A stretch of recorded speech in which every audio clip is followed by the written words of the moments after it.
Throughout the Clone Wars, if the Jedi ever had a mission to do on a watery world, they instantly knew the perfect man to call up for the job, Kit Fisto. Things went horribly wrong, however, when Kit Fisto was sent out to put an end to the Separatist Quarren army on Mon Cala and restore the Republic government. Upon destroying the Separatist command center, Fisto realized that their attacks continued to be organized and deliberate, even without a leader. This led to the aquatic Jedi completely losing his temper, sending him on a skull-crushing rampage. So let's break down Kit Fisto's wild mission on Mon Cala. Before we dive in, make sure you hit the subscribe button down below for more awesome Star Wars stories just like this. So the story begins on the watery homeworld of both the Mon Calamari people and the Quarren, where Kit Fisto and his clones are reporting to Master Yoda about the status of their mission. The Grandmaster asks if his general has captured the Separatist leaders on the planet, to which Kit Fisto says that he has captured them, or so he thought. It isn't quite that simple. Fisto reports that he has successfully destroyed the Quarren command center and taken their leadership as prisoners of war, but somehow the Separatists are continuing their fight and their attacks are still just as organized and just as deliberate as they were before.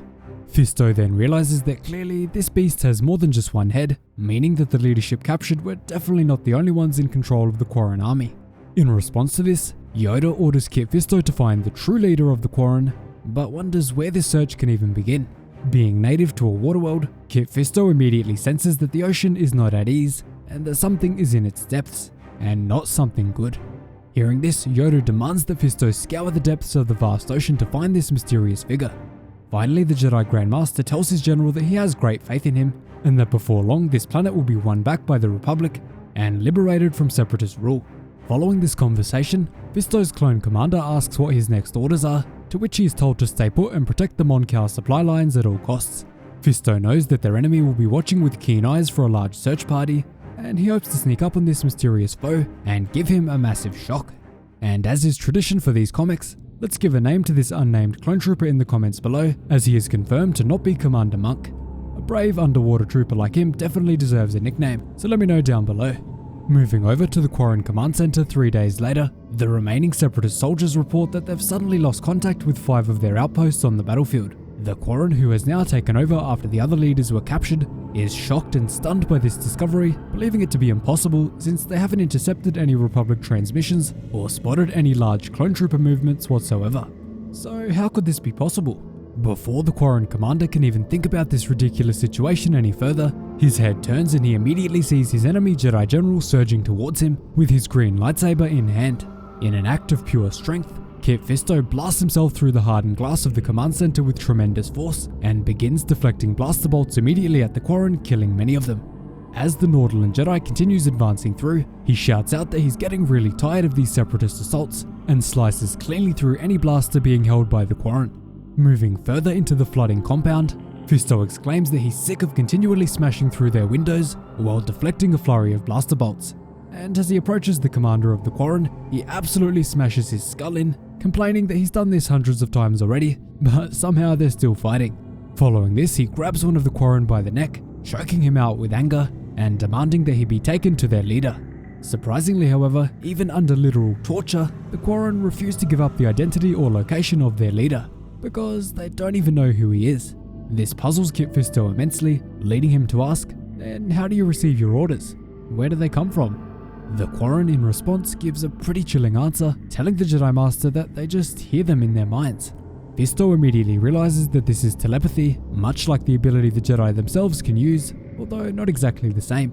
Sometime later, Kit Fisto makes a call over his comms unit to the Mon Calamari command center, where he asks if either of the major species on the planet have any mental or intrinsic force powers. The Mon Calamari immediately tell him that their species certainly doesn't have this power, and neither should the Quarren, unless they have some sort of never-before-seen mutation. With this puzzle still unsolved, the Mon Cala command suggests that maybe one of Fisto's own, a Jedi, might be responsible for commanding the Separatists and transmitting orders telepathically to them.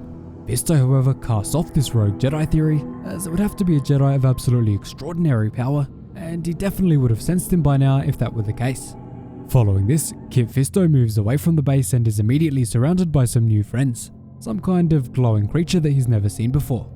Reporting his findings back to the Mon Calamari base, he is informed that they are the Moapa species, which are harmless primitive organisms that have been on the planet since long before the Mon Cala people even evolved. Kit is immediately fascinated with the glowing pink creatures, amazed at how delicate they are. After he pokes one a little too hard, however, it immediately breaks up and begins wrapping itself around his arm. Fisto immediately draws his green blade, but it's far too late and he's engulfed by the pink creatures.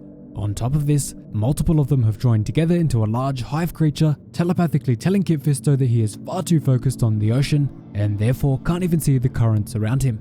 The creatures are practically taping his mouth shut to keep him quiet while they speak directly to his mind, but Kit Fisto has had enough at this point and uses a surge of strength to break free with his lightsaber before slicing the creature in half. Or so he thought. The Moapa are able to react much more quickly than Fisto because they can read his thoughts and intentions before he's even able to act on them. Continuing the fight with the huge, terrifying hive mind creature, they continue to taunt Fisto, telling him that even if he burns away a few of them, there will always be more to take their place. As the gargantuan struggle goes on with the pink beast, Fisto is still unable to speak, but he thinks to himself, "You are powerful. Why help the Separatists? Why bring war to this planet?" The Moapa can easily read this thought and responds back that the reason they have chosen to help the Quarren is because the Mon Calamari have become arrogant and think that this world is only theirs.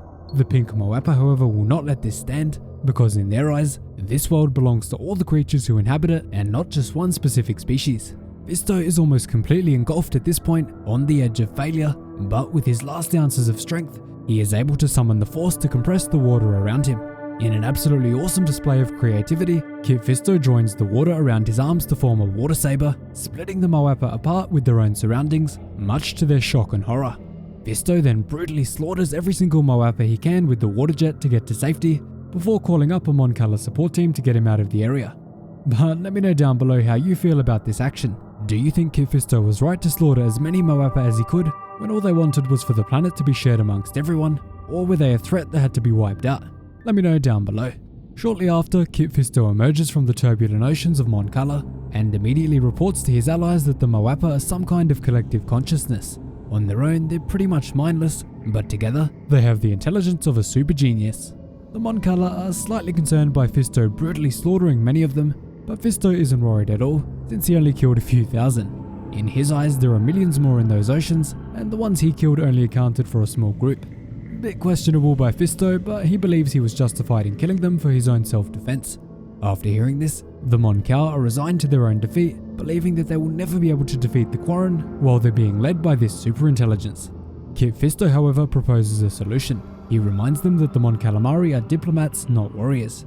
They should immediately strike a deal to share the planet with the Quarren, the Moapa, and anything else that lives down on those ocean floors. Save the ocean by protecting its currents. So in the end, after slaughtering thousands of Moapa, Fisto ended up heeding their message and agreeing to have the planet shared. So that is the story of how Kit Fisto solved a massive dispute on Mon Cala, which really ended up back in the same spot just a few months later. Let me know what you think of his actions down below. Thanks so much for watching, really hope you enjoyed the video. Cheers guys, hope to see you in the next one.